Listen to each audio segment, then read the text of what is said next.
Jadi sebenarnya kita tidak sedang menunggu DPR baru gitu ya, sedang menunggu DPR lama memperpanjang masa. Atau ini anaknya orang-orang DPR masuk lagi gitu. Nah, itu yang baru kali ini ya. Satu-satunya yang bisa kita harapkan jadi referensi informasi yang paling kredibel ya mestinya penyelenggara pemilu dong ya. Untuk memastikan caleg itu di challenge gitu ya saat dia datang gitu ya. Jangan kemudian hanya siap menerima apapun yang dia katakan gitu.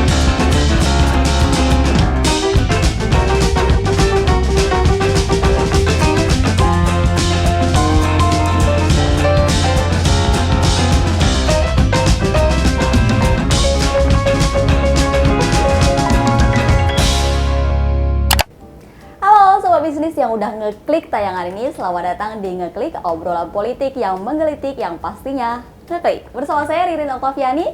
Saya Stefanus Arif Setiaji. Dan kali ini kita menghadirkan Bang Lusius Karus dari peneliti Formapi yang akan memberikan data-datanya berkaitan temuan DCS. Betul Bang? Betul. Apa kabar Bang? Pasti baik ya Bang ya? Kabar baik. Bang, ini langsung saja nih.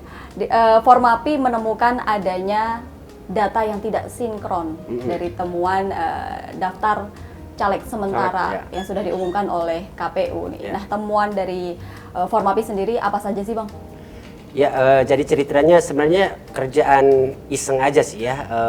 Iseng tapi ini Bang. Iseng ya, tapi menghasilkan, saya juga bingung tiba-tiba jadi serius gitu ya. Ya dari versi kita itu kan karena KPU itu merilis dalam bentuk dokumen PDF gitu ya untuk disebarkan ke publik gitu ya. Otomatis kita nggak bisa, kecuali kalau mau pakai kalkulator tekan tuh angka-angka gitu ya.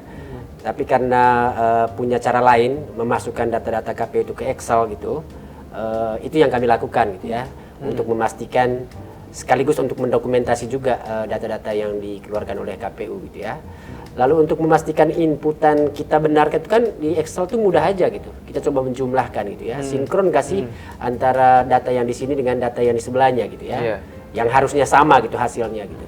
Jadi antara caleg perempuan dan laki-laki di kolom kanan sinkron nggak dengan calon yang memenuhi syarat di sebelah kirinya totalnya gitu ya. Pas dijumlahkan gitu kok hasilnya beda gitu. Selisihnya berapa Bang? Selisihnya cuma 6 sih. 6. Ya cuman kan ya tetap aja ini 6 orang. 6 orang. Bukan 6 titik gitu ya. Siluman jadi siluman ya. Pikirnya pertama begitu, wah ini ada permainan tingkat tinggi nih kayaknya KPU-nya atau partai politiknya gitu ya. Belakangan baru wah kayaknya ini salah hitung doang nih. Nah terus karena itu tengah malam temuannya, ya saya coba kirim WA ke beberapa wartawan, ini penting nggak sih diketahui publik? Dia bilang, oh penting itu mah, itu kan data resmi masalahnya gitu ya. Jadi berarti KPU itu merilis data yang tidak valid. Jadi bagaimana bisa satu lembaga mengumumkan data ke publik gitu ya, padahal kita sedang bicara hoax, bicara disinformasi, misinformasi, dan itu yang masalah serius di pemilu itu ya soal-soal gitu ya. Jadi kalau KPU sendiri yang kita harapkan mestinya menjadi referensi informasi paling kredibel tentang pemilu, justru melakukan apa gitu ya, semacam ini. Ya penyebaran informasi yang tidak valid gitu, tidak akurat. Lalu apa yang buat kita harus percaya gitu? Lalu atau kepada siapa kita harus percaya di pemilu ini? Yang jelas kita nggak bisa percaya calon presiden karena yang keluar dari mereka itu lebih banyak bullshit soal kampanye-kampanyenya. Apalagi caleg gitu ya. Sudah jelas-jelas yang sudah jadi juga tidak melakukan apa-apa, tapi saat kampanye seolah-olah dia bisa merubah Indonesia dalam sekejap. Gitu. Jadi saya kira satu-satunya yang bisa kita harapkan jadi referensi informasi yang paling kredibel ya mestinya penyelenggara pemilu dong ya. Tapi itu sempat dikonfirmasi nggak Bang? Kepada KPU? Sempat. Kan saya kirim ke wartawan nih. Mereka langsung minta konfirmasi ke ketua KPU. Nah, ketua KPU-nya rupanya dia terlalu underestimate kerja masyarakat sipil mungkin gitu ya. Dia sudah punya niat untuk menyerang kita gitu di grup wartawan gitu. Jadi rilis saya itu kemudian, tapi saat dia mengetik ada wartawan yang bilang, Pak KPU-nya yang salah, benar tuh Formapi. Ya udah, dia langsung hentikan tuh typingnya itu di WhatsApp group gitu ya. Tapi Bang bisa dijelaskan secara detail temuan yang perbedaan 6 itu perbedaan namakah atau perbedaan input data? Bukan yang pertama itu kan total caleg yang diumumkan KPU saat mereka menetapkan DCS itu ada 9.925. Ya. 9.900. 9.925 itu caleg yang diusung oleh 18 partai politik peserta pemilu 2024 gitu ya. Nah, kan itu hasil filtering dari KPU gitu ya dalam proses sejak caleg-caleg ini didaftarkan oleh partai politik sampai KPU mengumumkan daftar calon sementara atau menetapkan daftar calon sementara. Jadi ada 3 tahap yang diumumkan oleh KPU gitu ya, yang mereka kerjakan setelah partai politik mendaftarkan caleg-calegnya gitu ya, tahap perbaikan, terus tahap penetapan DCS di akhir gitu ya. Dan ya hasil kerja KPU itulah yang kemudian ingin kita uji sebenarnya, kita cross check gitu ya. Dan tentu aneh sekali ketika kemudian sudah melewati 3 tahap gitu ya, sejak pendaftaran sampai penetapan ada tahap koreksi gitu ya, masih ada yang salah gitu loh. Jadi selisih angka 1 pun itu sudah jadi soal. Karena kemarin saya pernah tampil di obrolan radio itu, saya dimarahin pendengar gitu ya, yang merasa bahwa saya terlalu tendensius gitu dengan KPU gitu ya. Masa dia bilang cuman salah 2 nama doang, nulis laki-laki, nulis perempuan padahal laki-laki gitu ya. Masa Formapi segitu kerasnya sama KPU? Saya bilang, Pak, satu-satunya harapan kita untuk informasi paling kredibel di musim pemilu ini ya penyelenggara. Karena peserta itu pasti sudah bahasa kampanye semua yang keluar, janji manis dan lain sebagainya. Sesuatu yang kemudian tidak bisa kita verifikasi secara objektif gitu ya. Dan informasi tentang penyelenggaraan pemilu yang paling objektif itu mestinya dari penyelenggara. Kalau penyelenggaranya kemudian tidak disiplin, tidak melakukan kerja-kerja serius gitu untuk memastikan data yang dia rilis itu data yang valid, lalu kita menghadapi sebuah proses atau tahapan penyelenggara pemilu yang serba tidak pasti gitu ya.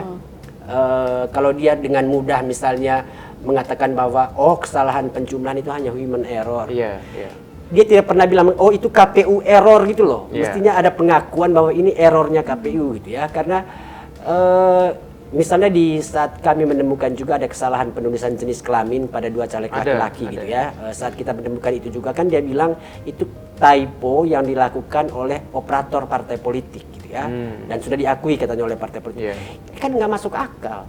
Yang kita baca, yang kita tahu apa yang ada di layar website KPU, apa yang dikeluarkan oleh KPU sebagai keputusannya itu adalah keputusan yang padahal mestinya sudah tahap verifikasi akhir kan, kalau ya, artinya kan ketika taruhlah kalau misalnya harusnya jenis kelaminnya perempuan tapi tertulis laki-laki gitu, ya kan harusnya itu sudah terdeteksi kan. Betul dong. Jadi nggak masuk akal betul kalau dia bilang itu kesalahan operator partai politik saat menginput di sistem mereka. Karena kan pertanyaannya, lalu atas dasar apa KPU menetapkan orang itu layak sebagai caleg? Bahkan jenis kelaminnya pun salah gitu. Itu jadi kerja KPU-nya berarti perlu dipertanyakan. Dan yang paling penting, sebelum dia merilis sebuah informasi ke publik, mestinya harus ada proses verifikasi, klarifikasi dan lain sebagainya. Ya. Bang, setelah kemudian dilakukan verifikasi kepada KPU, apakah kemudian data tersebut langsung dilakukan perubahan atau kemudian betul, yang temuan pertama yang kesalahan jumlah itu langsung dirubah surat keputusannya gitu ya. Dan mengakui bahwa yang kami temukan itu adalah yang benar gitu. Jadi jumlah caleg peserta pemilu 2024 itu totalnya seperti yang kami temukan itu 9.919 gitu ya. Bukan angka pertama yang dirilis KPU 9.925 gitu ya. Waktu dia bilang itu human error, ya kita jawab nggak sekedar human error saja gitu ya. Ini keputusan resmi dan lu mewakili negara gitu ya saat berbicara dengan publik gitu ya. Lu bayangkan nggak misalnya DPR melakukan hal yang sama gitu ya, sudah membuat undang-undang terus ada yang salah di dalamnya lalu dia bilang human error gitu. Padahal itu sudah berdampak pada seluruh rakyat gitu ya. Bang, berkaitan soal KPU kemudian membuka daftar calon sementara gitu kan, dia juga memberikan membuka aduan dari masyarakat, salah satunya adalah Formapi sendiri gitu. Tapi kalau dilihat dari beberapa dapil, aduan yang dilayangkan oleh masyarakat sendiri masih tergolong kecil untuk kemudian melihat, padahal tujuan utama dari mempublikasikan daftar caleg sementara adalah untuk kemudian pemilih calon pemilih juga turut memantau gitu kan. Nah, dari temuan Bang Lusius sendiri bagaimana nih aduan-aduan yang ada di dapil masing-masing ini, apakah juga memberikan efek yang signifikan kepada Ya, data-data itu KPU? sih ya. Pertama aneh aja sih. KPU berharap masyarakat memberikan masukan gitu ya. Tapi kan masukan masyarakat itu mengandaikan masyarakat tahu betul, kenal betul, memahami betul orang yang terdaftar sebagai caleg gitu ya. Dan untuk tahu betul, untuk kenal betul itu kan butuh informasi lebih banyak gitu ya. Pada saat yang sama KPU memberikan daftar yang sangat terbatas gitu terkait dengan profil caleg. Lalu dia mengharapkan orang memberikan masukan, nggak masuk akal gitu ya. Data yang dia sajikan itu tidak menarik orang untuk kemudian datang ke websitenya, membuka form pengaduan dan lain sebagainya. Kecuali misalnya caleg-caleg yang mungkin dikenal luas di masyarakat, punya tindak kejahatan atau apapun yang sudah sangat populer di tengah masyarakat. Mungkin orang mulai akan tertarik, peduli, dia nggak peduli misalnya dengan terbatasnya informasi KPU, tapi dia rasanya harus memberitahukan itu ke KPU gitu ya, karena misalnya ada caleg yang pernah melakukan tindak pidana semacam pembunuhan gitu ya. Itu masih tapi, ada temuannya saya nggak tahu yang sekarang, tapi Formapi pernah gitu ya dikirimi orang bukti-bukti gitu ya, dan kita komparasikan dengan yang ada di website KPU, memang tidak ada di catatan terkait dengan profilnya. Tidak ada tanda khusus gitu. Betul, ya? bahwa dia pernah mengalami itu. Bang, masyarakat bisa mengakses calon ini di mana sih sebenarnya? Sekarang udah nggak bisa lagi. Setelah dia tutup di tanggal 28 kemarin kan, Jadi tanggapan masyarakat ini ditutup tanggal 28 KPU tanggal kemarin. 28 gitu ya, jam 23.59 malam. Setelah itu kami nggak bisa mengakses lagi itu. Untung saja kami sudah menginput semua. Jadi ya. sekarang posisinya masyarakat publik udah tidak bisa mengakses Ya. daftar calon Ya.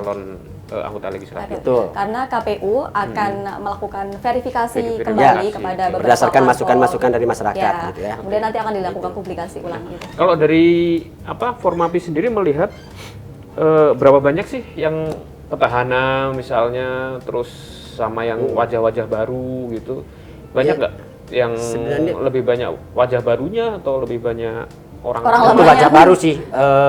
Kan Atau orang lama tapi anak-anaknya yang masuk? betul. Kalau DPR RI kan wajah lamanya itu kan pasti 575 anggota DPR sekarang kan. 575. Dan dari 575 ini kan 91%-nya maju lagi ya.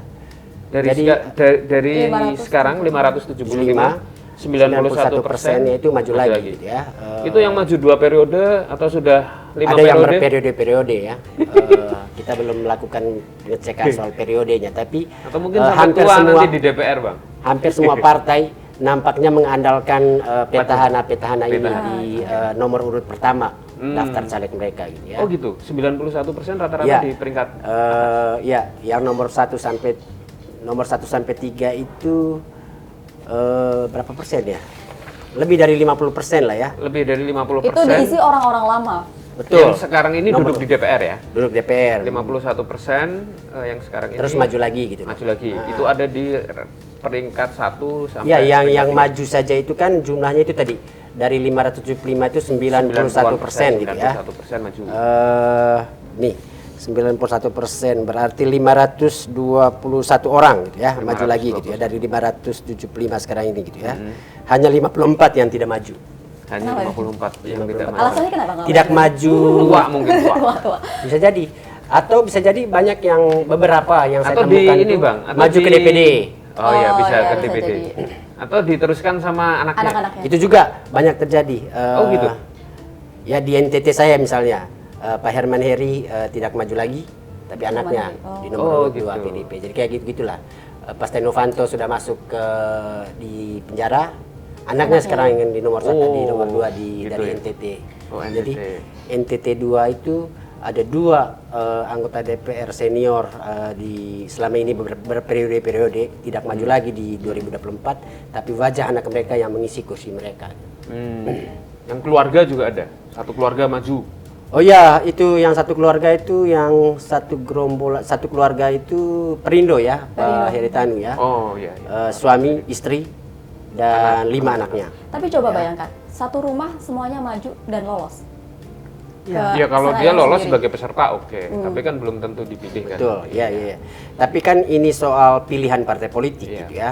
Pertama sih ini pasti kerja kaderisasinya itu tidak dilakukan secara maksimal gitu ya. Karena saya sulit membayangkan bagaimana orang tua mengambil keputusan anak-anaknya diikut sertakan semua dalam pencalekan gitu ya. Rumah jadi kosong gitu ya.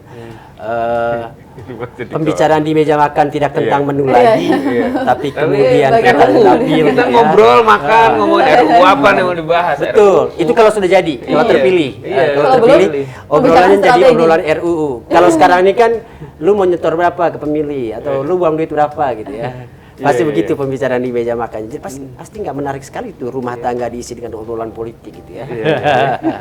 Tapi bukan soal itu sebenarnya yang paling mendasar. Tapi kemudian peluang kader-kader lain gitu ya, yang tidak seberuntung mereka punya orang tua ketua partai, gitu ya, punya partai sendiri. Dengan mulus kemudian bisa menjadi caleg gitu ya. Padahal kita tahu ada banyak politisi muda juga di luar sana gitu ya, yang punya mimpi yang sama untuk menjadi caleg gitu, tapi pada saat yang sama dompetnya kempes gitu ya. Kemudian mahal ya, akses Bang? dia jadi anggota DPR mahal ya? tidak pernah ada rilis resmi sih, tapi beberapa buku yang ditulis DPR itu memberitahukan kalau memang jadi caleg itu mahal, apalagi sekarang gitu ya. Semakin dari periode ke periode angkanya selalu berlipat-lipat gitu ya, dan tergantung dapilnya. Paling mahal dapil mana? Belum ada juga catatan soal itu, tapi pengakuan 6-7 M sampai 10 M, bahkan ada yang triliun juga ada. Triliun. Tapi berdasarkan informasi dan catatan lagi, balik modal nggak? Selama 5 tahun menjabat gitu misalnya? Atau harus kemudian diulangi di periode menjadi petani? Soal itu pasti nggak pada mau mengaku ya. Karena kalau soal balik modal jelas nggak bisa dapatkan dari uang resmi yang diperoleh ya. Emang gaji DPR berapa sih, Bang? Ya gaji resminya standar-standar aja, 10 sampai 20 juta mungkin gitu ya. Tapi kan tunjangannya itu bisa sampai 100 juta per bulan ya. Dia berarti per bulan itu bisa nerima ya kira-kira berapa? 125 juta gitu? 100 sampai 150 juta adalah di rekening dia per bulan. Per bulan. Ya. Per bulan kali setahun berapa tuh? 1,2 M ya, kira-kira lah ya. Iya, kira-kira. 1,2 M. Ya, jadi kalau balik modal dari situ untuk orang yang sudah keluarkan triliun pasti enggak dong. Iya. Jadi kalau dia mengaku balik modal, itu artinya orang perlu tanya lagi, dari mana lu dapat yang lain selain dari tunjangan resmi yang didapatkan dari DPR? Itu membuka cerita baru yang pasti tidak disukai. Bang, tapi gini, kalau misalnya tadi Abang sebut 91% yang sekarang ini di DPR itu adalah mereka maju lagi. Maju lagi. Artinya kan nanti kalau misalnya mereka rata-rata terpilih ya artinya sebenarnya DPR kita di 2024 juga isinya akan wajah-wajah lama. Jadi sebenarnya kita tidak sedang menunggu DPR baru gitu ya. Sedang menunggu DPR lama memperpanjang masa. Atau ini anaknya orang-orang DPR masuk lagi gitu. Nah, itu yang baru kali ini ya. Menarik sebenarnya untuk melihat karena ada banyak fenomena begitu sekarang ini, seberapa peluang mereka bisa menggantikan posisi orang tuanya gitu ya. Setelah orang tuanya sudah tidak mau maju lagi, anaknya yang maju, apakah mereka kemudian otomatis terpilih atau peluang mereka terpilih itu seperti apa, nanti kita lihat gitu ya. Tapi dari sisi kinerja gimana sih, Bang? 2000 ya taruhlah kita bisa 2014, taruhlah 2019 ya 5 tahun terakhir inilah. Ya, saya kira sih dari 2019 saja ya kita paling mudah untuk DPR baru ini gitu ya. Formapi itu selalu mengeluarkan rilis setiap masa sidang. Jadi itu artinya dalam 1 tahun Formapi itu mengeluarkan rilis untuk kinerja saja itu 5 kali. Ya. 5 kali. Karena 5 kali masa sidang ya. Dan saya tahu betul bahwa kami belum pernah mengeluarkan rilis dengan judul yang positif gitu tentang DPR. Itu artinya kinerja mereka juga sekali bermasalah gitu ya. Sampai kita selalu membuang waktu cukup banyak untuk mendiskusikan judul. Saking kata untuk mengekspresikan keburukan DPR itu sudah hampir mungkin bisa dijelaskan kata-kata positifnya nggak ada ya, kata-kata positifnya sudah hampir ada. Apa hal yang paling disoroti dari evaluasi? Sebenarnya kita kan objektif aja gitu ya, sesuai dengan tugas dan fungsi DPR di bidang legislasi, anggaran dan pengawasan gitu ya. Legislasi misalnya. Ya, legislasi misalnya katakan yang paling baru saja lah ya, kita mendengar Ketua DPR menyampaikan kinerja DPR di tahun 2023 ini sudah menghasilkan 22 undang-undang gitu ya. Terus kan wartawan tanya gitu ke saya gitu ya, bagaimana pendapat Abang nih? DPR sudah menghasilkan 22 undang-undang. Sebenarnya itu dalam tanda petik banyak bohongnya sih. Walaupun benar angka tertulis itu di lembaran negara itu 22, tapi yang sesungguhnya dihasilkan DPR dari RUU Prioritas 2023 itu baru 2 sampai bulan ini. RUU Landasan Kontinental dan RUU Kesehatan gitu ya. RUU lain yang kemudian bisa membuat angkanya jadi 22 itu RUU provinsi. Jadi ceritanya ada banyak sekali provinsi di Indonesia yang sekian lama undang-undangnya itu nyatu dengan provinsi lain. Katakanlah misalnya Bali ya, kayak kemarin Bali. Undang-undang tentang provinsi NTT. Sebelumnya nggak ada ya, karena nyatu sama Bali. Jadi Bali, NTB, NTT itu satu undang-undangnya. DPR kali ini memecah gitu ya, mengembalikan atau ya memisahkan undang-undang itu sesuai dengan nama provinsi masing-masing. Jadi NTT punya sendiri, Bali punya sendiri, NTB punya sendiri, dan di Kalimantan begitu banyak gitu ya, provinsi baru, apalagi Papua. Papua, pengembangan. Ya kalau semua provinsi dibikin undang-undangnya sendiri pasti akan sangat banyak. Tapi kerjanya hanya 1 hari. 38 RUU bisa jadi. Betul, kerjanya cuma 1 hari. Suruh tenaga ahli di DPR pisahkan itu yang tentang NTT dari undang-undang Bali, lalu bikin undang-undang sendiri. Jadi tanpa ada pembahasan, karena batas NTT, terus prinsip-prinsip dasar pemerintahan NTT itu sudah ada di undang-undang sebelumnya yang nyatu dengan Bali itu. Jadi tugas Komisi 2 yang di periode ini hanya mencabut itu dari undang-undang lama lalu bikin undang-undang sendiri. Oh iya, pantesan kemarin Komisi 2 termasuk yang paling banyak. Betul. Jadi seolah-olah produktif kan istilah kami itu, seolah-olah produktif padahal kerjanya cuma kopas. Tapi itu secara kopas dan 1 hari. Bang, tapi itu kan secara kuantitas. Kalau secara kualitas dari RUU yang dihasilkan?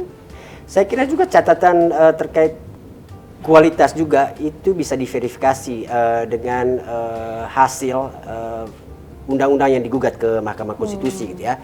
Saya tidak terlalu tahu angka pastinya, tapi cukup banyak undang-undang yang dihasilkan oleh DPR itu digugat ke Mahkamah Konstitusi. Undang-undang yang baru gitu, langsung dilakukan uji materi gitu ya. Artinya kalau undang-undang baru kemudian digugat itu mengindikasikan apa, Bang?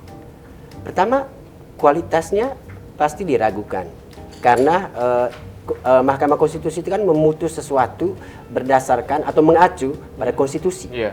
Kalau dia kemudian mengabulkan permohonan masyarakat dan menghapus atau menganggap tidak konstitusional undang-undang yang dihasilkan oleh DPR, itu artinya bahkan dari sisi konstitusi juga DPR tidak bisa mempertanggungjawabkan hasil kerjanya gitu ya, kalau diuji oleh MK dan dikabulkan gitu ya. Jadi saya kira itu kemudian bicara kualitas gitu ya. Ketika kemudian produk DPR itu bisa dibatalkan oleh Mahkamah Konstitusi, artinya proses pembahasan di DPR itu tidak cukup membuka ruang bagi masuknya begitu banyak aspirasi sehingga yang dihasilkan itu tidak ada lagi yang menggugat ke Mahkamah Konstitusi, karena apa yang kemudian diinginkan oleh publik diatur dalam undang-undang itu mestinya sudah masuk dong ya. Berarti fungsi legislasinya lebih banyak carry over kali, Bang ya? Carry over undang-undang tahun ada juga sejak pemilu 2004 yang belum dibahas sampai sekarang. Bahkan KUHP itu kan sudah sejak periode 2004 segala gitu ya. Jadi baru disahkan di periode ini. Jadi saya kira ada banyak memang RUU yang dari tahun ke tahun terus diperpanjang, memenuhi list rencana mereka gitu ya. Tapi ya itu sebagian besar dibiarkan begitu saja gitu ya. Nggak masuk ke prolegnas berikutnya gitu ya. Masuk ke prolegnas berikutnya. Yang lucu sih kali ini juga gitu ya. Ini 2023 ini kan sudah mau habis nih. Dari 39 daftar prioritas yang mereka tetapkan di awal tahun untuk tahun 2023, itu baru 2 tadi saya bilang yang sudah selesai sebagai undang-undang gitu ya. Tiba-tiba di awal Agustus ini, di pertengahan Agustus ini, mereka bikin rencana baru ya. Mereka coret 9 dari 39 itu jadi 30, tapi tambah 4. Tambah 4 yang baru ini. Jadi 34 masih di daftar prioritas 2023. Itu kan sudah mau berakhir tahun, masih bikin rencana. Lalu kapan mau dikerjakan? Tinggal 1 tahun modalnya. Kurang 1 tahun. Kan untuk 2023 berarti tinggal berapa bulan dong? Iya, berarti sampai periode 2024 kan berarti mereka tinggal masa kerjanya Ya, masih tinggal berapa bulan aja. Tapi kan untuk legislasi itu hitungannya itu per tahun gitu ya. Itu yang dibilang daftar prioritas prolegnas tahunan gitu ya. Ada juga daftar panjangnya prolegnas 5 tahun. Itu juga 257 RUU untuk 5 tahun ini gitu ya. Sampai sekarang baru selesai 20-an RUU gitu. 22 saya kira sekarang ya. Sementara akhir periode mereka itu sudah tinggal setahunan lagi. Bang, tadi soal legislatif, bagaimana dengan soal pengawasan yang dilakukan oleh misalnya?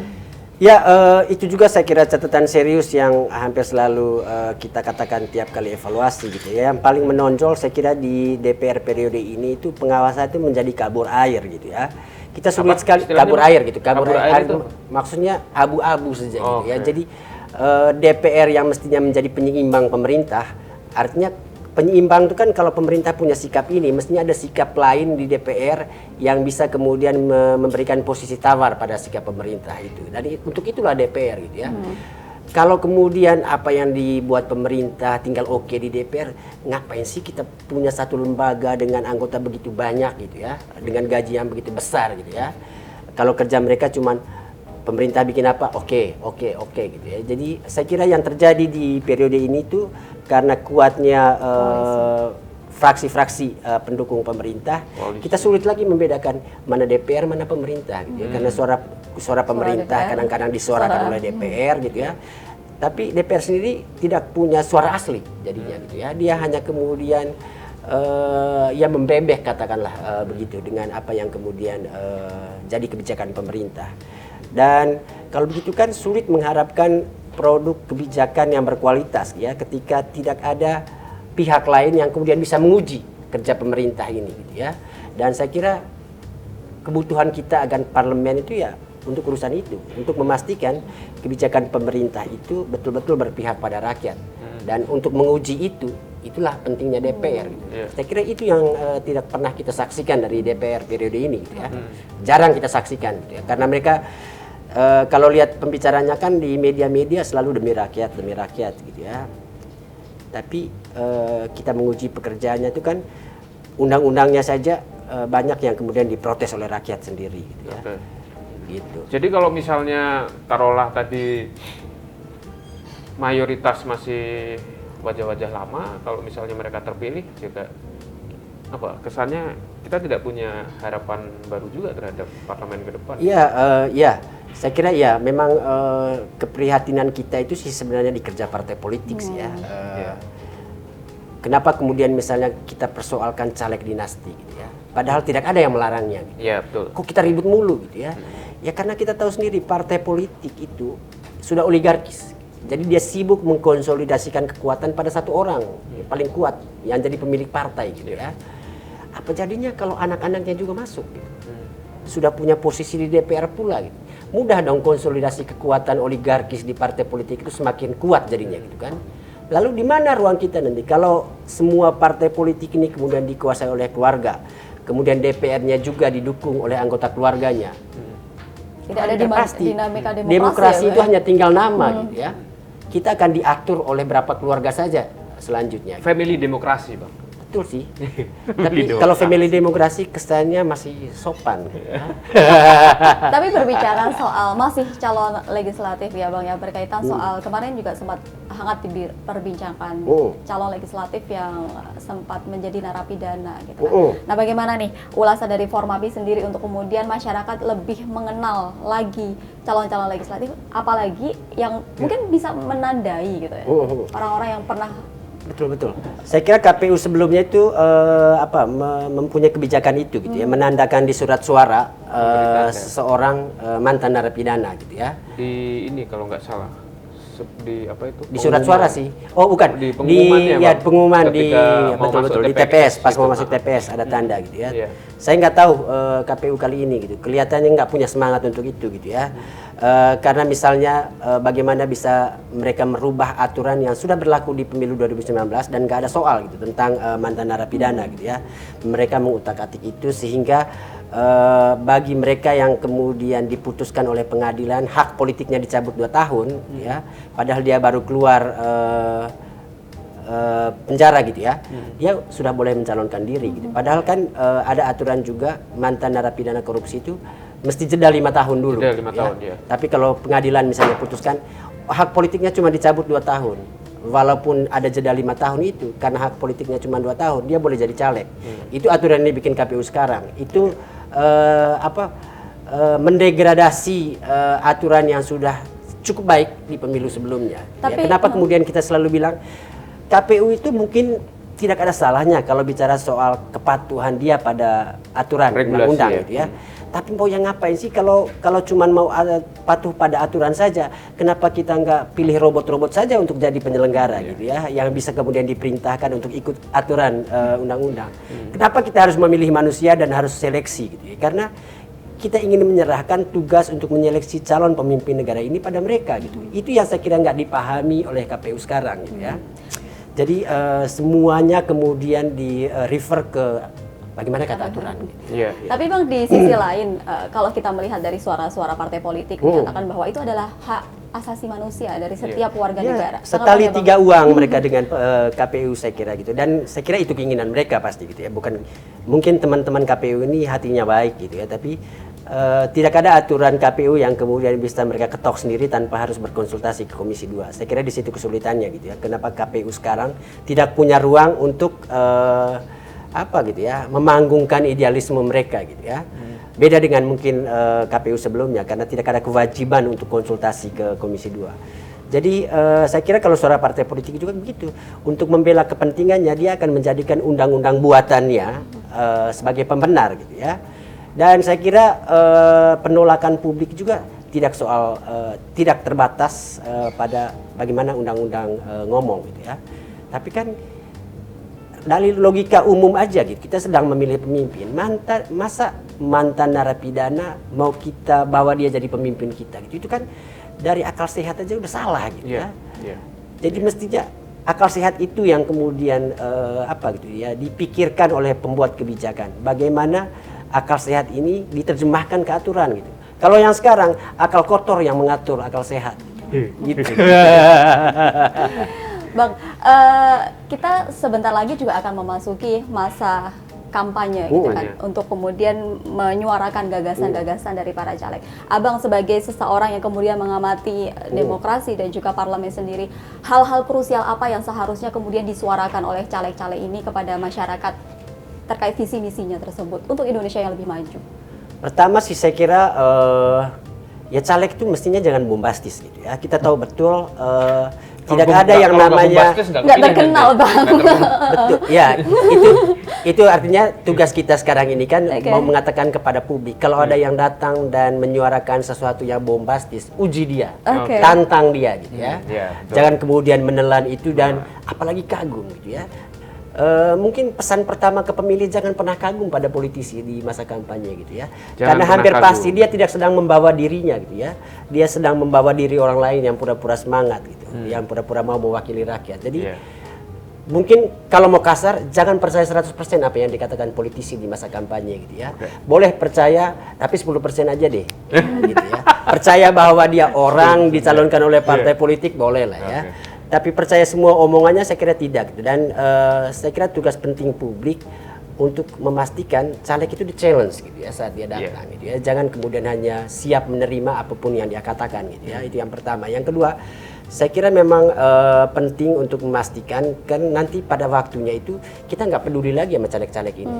Kalau capres cawapres itu udah dideklarasikan, udah mendaftarkan diri. Pak, ini belum ada aja caleg resmi, calon presiden resminya kita sudah sibuk. Hampir setahun kita hanya bicara cawapres. Gitu ya. Kita nggak tahu siapa caleg. Gitu. Rusak juga ini Indonesia ini ketika kita kemudian ditipu oleh atau diperdaya oleh isu cawapres yang kita tahu betul saat nanti sudah terpilih nggak ada gunanya juga. Ya. Bagaimana waktu kita terbuang sampai 1 tahun untuk mereka-reka siapa cawapres dari kandidat-kandidat capres yang sudah ada gitu. Buat saya sih kita membuang-buang waktu terlalu banyak gitu ya, energi habis untuk membicarakan sesuatu yang pada akhirnya hanya tergantung Ibu Mega, hanya tergantung Prabowo, hanya tergantung Surya Paloh misalnya gitu ya. Jadi saya kira sudah saatnya publik itu juga sudah mulai realistis gitu ya. Kita akan berhadapan dengan calon pemimpin yang prosesnya itu tidak ditentukan atau tidak melibatkan publik. Semuanya ini kan atas kompromi, atas lobby di antara partai politik gitu ya. Jadi kalau ini calon pemberian orang, berarti kan tugas pemilih itu mesti menguji orang-orang ini. Gitu. Seberapa kemudian ini bisa kita terima gitu sebagai calon pemimpin kita. Dan paling penting saya kira itu memastikan yang korupsi-korupsi tadi itu gitu ya, mantan narapidana itu ya. Itu bagaimana dorongan ke KPU dulu deh. Bagaimana KPU bisa memastikan ada tanda khusus gitu ya, untuk memastikan rakyat tahu gitu ya, pemilih tahu gitu orang-orang ini. Dan kita mesti menambahkan kalau sudah tahu ada tanda khusus, ya jangan dipilih gitu ya. Rakyat juga terlalu suka kasihan ini sama politisi ini ya, karena misalnya dijual sama mantan napi koruptor itu bahwa dia korban kriminalisasi gitu, lalu kemudian merasa bahwa uang yang dicuri itu ya korban kriminalisasi juga gitu ya. Karena kita misalnya melihat ada mantan napi koruptor yang kembali dari pengasingannya di penjara, tiba-tiba disambut bak dewa oleh pendukungnya, itu kan akal sehat rusak gitu ya. Bagaimana bisa orang yang sudah dibuktikan pengadilan melakukan korupsi, terlepas bahwa prosesnya itu ada unsur politiknya gitu ya, tapi kan terbukti di pengadilan bahwa ada uang ilegal yang mengalir ke orang itu, sepeser pun mestinya itu sudah jadi soal gitu ya. Tapi kemudian ketika itu disambut bak pemimpin, saya kira ada yang salah gitu dengan akal kita. Kenapa kemudian penting sekali saya kira kesadaran pemilih, kesadaran publik itu yang harus dibangun gitu publik ya. Jangan lupa ya Bang, ketika karena besok kan pemilu serentak kan. Betul. Di DPR, DPRD, provinsi. Jadi sebenarnya pekerjaan pemilih berat. Ya kan milih presiden, artinya milih sekali masuk bilik harus menentukan beberapa pilihan. Nanti DPR-nya dilupain nih.